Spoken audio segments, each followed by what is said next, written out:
வாங்க சார் வாங்க, உங்களை தான் 2 மணி நேரமாக தேடிக்கிட்டு இருந்தோம். லேட்டாக வரீங்க. அப்படியாக ட்ரெயின் 2 மணி நேரம் லேட்டு. ஆஃபீஸ் வேலையாக உதய்பூர் வரைக்கும் போக வேண்டியது இருந்துச்சு. ஸோ நைட்டு கேபை புக் பண்ணி ஒரு வழியாக ரயில்வே ஸ்டேஷன் ரீச் ஆகிட்டோம் டைமுக்கே. அந்த டைமுக்கு நம்ம ரீச் ஆனோம்.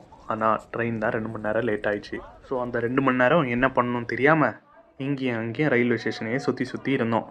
ஸோ அந்த மாதிரி இந்த லைட்டிங்லாம் நல்லா இருந்துச்சுன்னு சொல்லிட்டு கொஞ்ச நேரம் பார்த்து ஃபோட்டோஸ் எல்லாம் எடுத்துகிட்டு இருந்தோம்.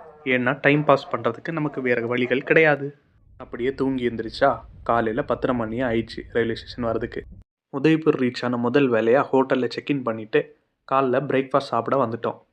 டைம் ஆனதுனால காம்ப்ளிமெண்ட்ரி பிரேக்ஃபாஸ்ட் தரமாட்டேன்னு சொல்லிட்டாங்க. ஸோ பே பண்ணி பிரேக்ஃபாஸ்ட்டாக சாப்பிட்டு முடிச்சிட்டோம். அப்புறம் ரூமுக்கு போய் ஃப்ரெஷ்அப் ஆகிட்டு காலையில் அடுத்த ஃபேக்ட்ரி போக வேண்டியது இருந்துச்சு. ஸோ உடனே குளிச்சு கிளம்பிட்டோம்.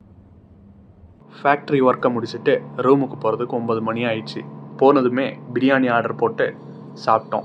அப்புறம் என்ன, தூங்க வேண்டியது தான். தேங்க்யூ மக்களே. சேனலை சப்ஸ்கிரைப் பண்ணிக்கோங்க, வீடியோவை லைக் பண்ணிக்கோங்க.